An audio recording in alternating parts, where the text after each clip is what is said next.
My name is Rangaswamy K, Assistant Professor of Political Science, GFGC Davangere.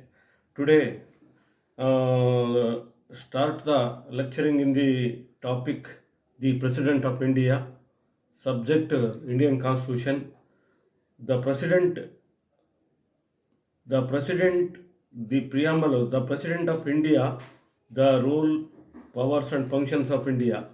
The preamble of the Indian Constitution declares India to be a sovereign democratic republic. The President is the symbol of this republic, and his office is of great dignity, status, and even of far-reaching powers.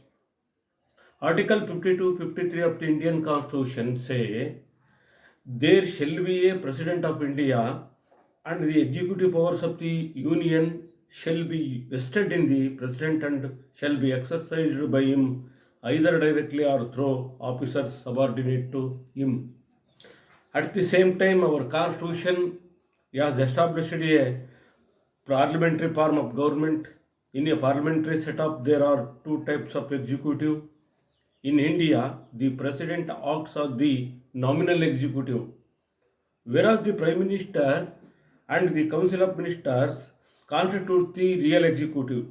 The Council of Ministers also head and advise the President in the exercise of his functions.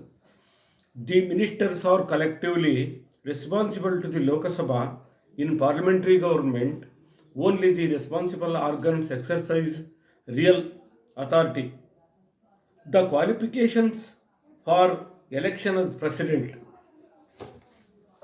Indian Constitution Article 58 of the Constitution prescribes the qualifications for a presidential candidate. In order to be qualified for election as president, a person must, number one, be a citizen of India. Number two, have completed the age of 35 years. Number C, be qualified for election as a member of the House of People, Lok Sabha. D, must not hold any office of profit under the government of India or the government of any state or under any local or other authorities subject to the control of any of the said governments. Article 58. However, occupants of certain offices have been exempted from the above provisions of Article 58. They are: number one, the President and Vice President of the Union. Number two, the Governor of any state. Number three, ministers either of the Union or any state. The presidential election of 1974 provided that the presidential candidate's name must be proposed by at least 10 members of the electoral college and also seconded by 10 members of the electoral college. The candidates contesting the election of the President of India shall deposit rupees 2,500 as security. However, in order to deter frivolous presidential hopeful, this act was amended through an ordinance issued on 5 June 1997. The ordinance required candidates to have 100 proposers and seconders to contest. The ordinance also increased the amount of security deposit to rupees 15,000 that candidates have to pay from earlier rupees 2,500. The then President S.D. Sharma put his seal on the ordinance, increasing the number of proposers and seconders for the presidential candidate. Election of the candidate ಅಥವಾ election of the president. The presidential election is held on accordance with the system of proportional representation and by means of the single transferable vote, with each elector making on the ballot paper as many preferences as there are candidates. He marks the figure high in the space opposite the name of the candidate whom he chooses for his first preference, and if he so wishes, similarly makes his subsequent preferences. The first thing done during the counting is to ascertain the first preference vote secured by each candidate and credit him with that number. The next step is to work out of the quota sufficient to secure the return of a candidate. This is done by adding up all the first preference vote numbers marked against the candidates, dividing the total by 2 and adding one of the quotient, disregarding any remainder, the resulting number is the quota. The president is indirectly by the members upon electoral college. Number 1, elected members of both houses of parliament. Number 2, elected members of legislative assemblies of state, including National Capital Territory of Delhi and the Union Territory of Pondicherry. Nominated members of either house of parliament and state assemblies are not eligible to be included in the electoral college. Term of office of the president. Indian Constitution, Article 56, 57 lay down the term of office of the president. It is 5 years from the date on which he enters upon his office, but he is eligible for re-election. The president's office may terminate with the term of 5 years in either of the following 2 days. Number 1, by resignation in writing under his and addressed to the Vice President of India. Number 2, by removal for violation of the Constitution by the process of impeachment, Indian Constitution Article 56. Process of impeachment of the President. An impeachment of the President invokes a quasi-judicial procedure in Parliament.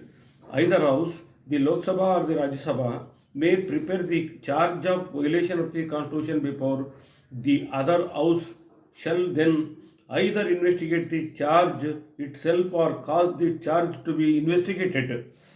But the charge cannot be prepared by a House unless conditions for holding the office of President. The President shall not be a member of either House of Parliament or of a House of Legislature of any state, and if a member of either House of Parliament or of a House of Legislature of any state is elected President, he shall be deemed to have vacated his seat in that House on the date on which he enters upon his office as President. The President shall not hold any other office profit. Article 959. Emoluments and allowances of the Presidents. The President shall be entitled without payment of rent to the use of his official residence.